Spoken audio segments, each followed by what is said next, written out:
So it's the so-called Tech-tober, and you're probably sitting at home on your phone or on your computer from time to time and kind of think about what camera should you buy to start a YouTube channel, or in general, just to buy a camera. I'm filming right now with the DJI Pocket 3, which I personally believe is one of the best cameras ever. I utilize it a lot for my main channel, but also for these daily vlog, because not only is it very compact, but it's stabilized and has 1-inch sensor with 10-bit footage, 10-bit recording, sorry about that. So I can get a perfect image, or an image that I really enjoy using for my main channel, but also my vlogs.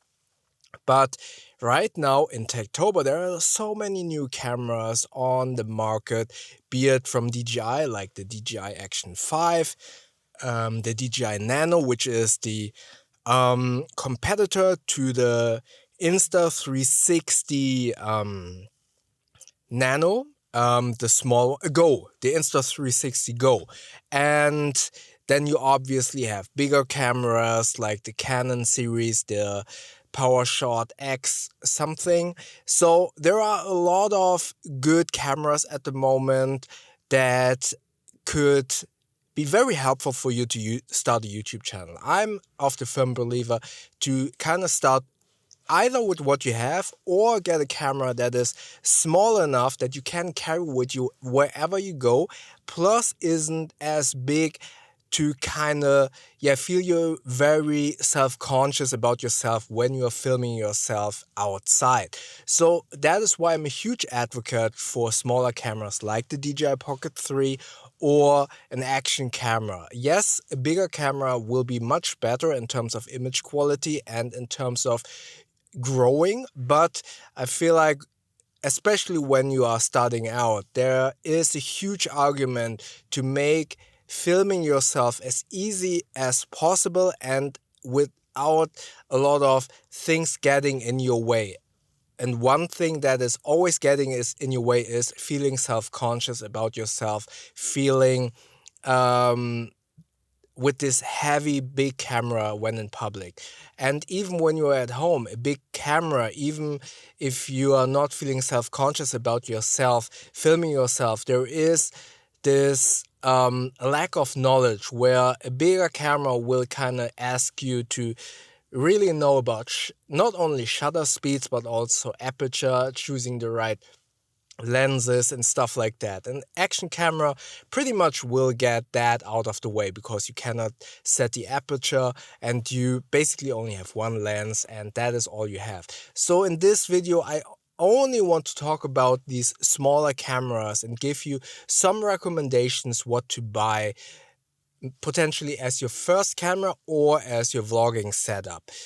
I have tested the DJI Pocket 3 a lot. I've tested the Insta360 1R camera, action camera, also a lot.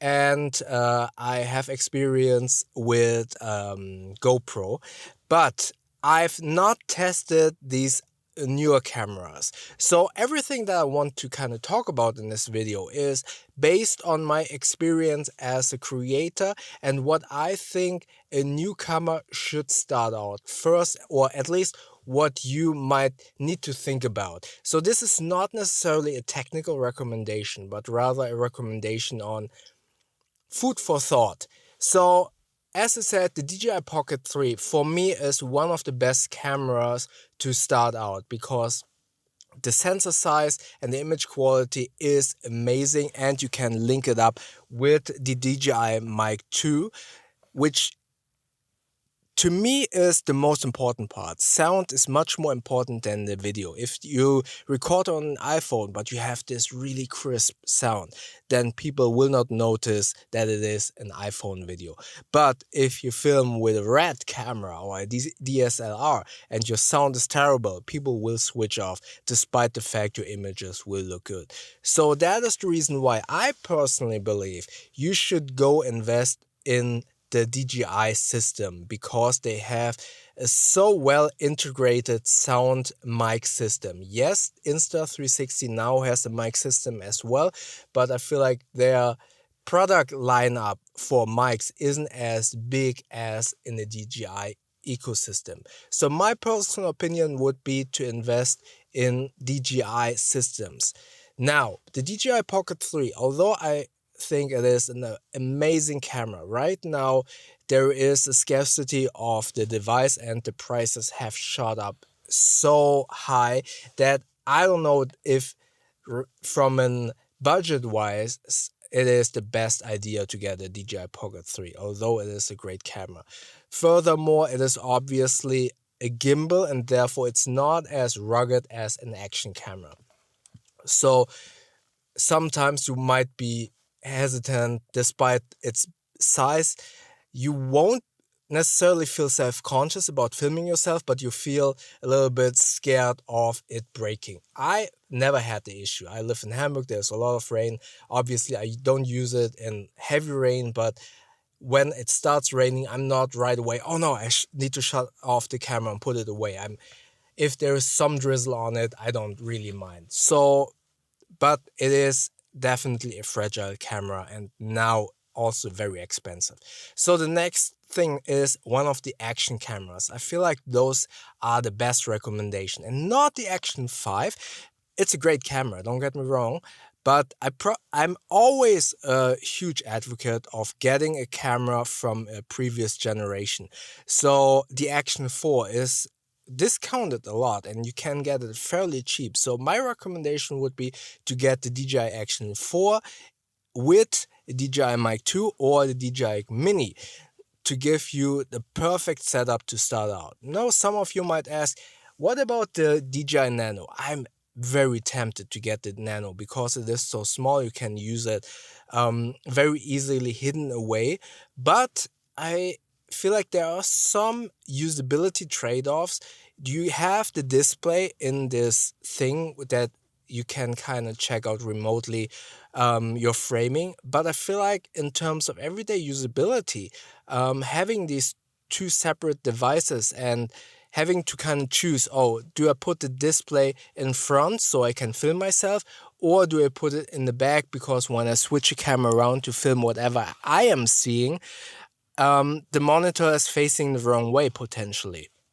So the DJI action camera with two displays in the front and the back will give you much more flexibility to kind of vlog you, and then potentially you say, oh, check this out, and then you can turn it around, but you can still see what the camera is filming. So that to me seems like a better functionality when you are vlogging. But obviously the Nano is a little bit small and therefore it's easier to kind of vlog with if you feel very self-conscious with yourself. So there's a somewhat balanced point that you need to figure out or think about what is more important, the size or potentially having a little bit more flexibility with the displays that are integrated. Furthermore, an interchangeable battery inside the action camera, the Action 4 or 5, is a huge plus if you run out of battery. That being said, the DJI Pocket 3 has an integrated battery as well. I've never gotten into a point where the internal battery kind of let me down, and whenever it turns red, like right now, I can just plug in a power bank that I have with me anyways and charge it up real fast.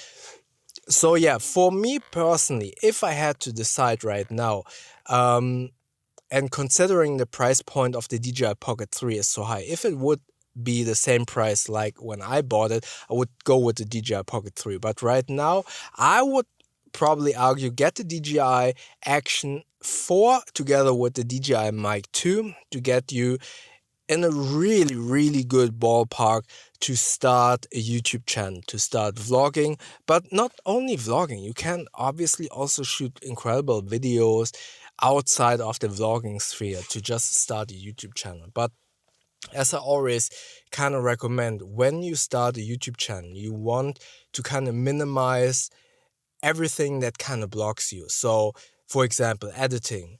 Do it like this. One take vlogs, you don't need to edit. It will be much more easier to film.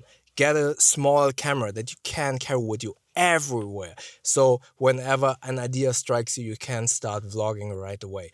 Or make it a small camera, not only to kind of bring it wherever you need, but also to make filming as easy as possible without kind of overthinking the technical process of all of the camera settings and stuff like that. So simplifying your creational process makes it so much better for you to actually start a YouTube channel. So yeah, that would be my recommendation. That is not to say that Insta360 isn't a really good brand. I would love to have the 360 camera, but I would never recommend to you to start with the 360 camera because it involves so much post-processing and so much technical details afterwards that it again would be something that would be in the back of your mind where you say, oh, I don't want to do that, and therefore I'm not going to start filming. So my kind of MO is to always think about simplification, and therefore the action camera with one lens is a better choice than a 360 camera. And although Insta360 makes great cameras, all of the cameras are 8-bit. Yes, 10-bit might be an overkill for some people, but I feel like it gives you much more opportunity to grow into without having to upgrade your equipment just after a year or something. So that's just my personal opinion. Yeah, what are your thoughts about these types of cameras? Let me know in the comment section below which camera of these action small camera types are you considering buying or investing into in the future potentially? Or is there something else that you want to buy to start filming, or just in general to make videos, be it vacation videos or whatever? I would really like to know. And if you want to see my video about starting simple, check out the video up here. YouTube thinks that you like the video down here. Don't forget to like, potentially hype this video, and maybe subscribe to this channel by clicking the button up here. I see you tomorrow. Thank you very much.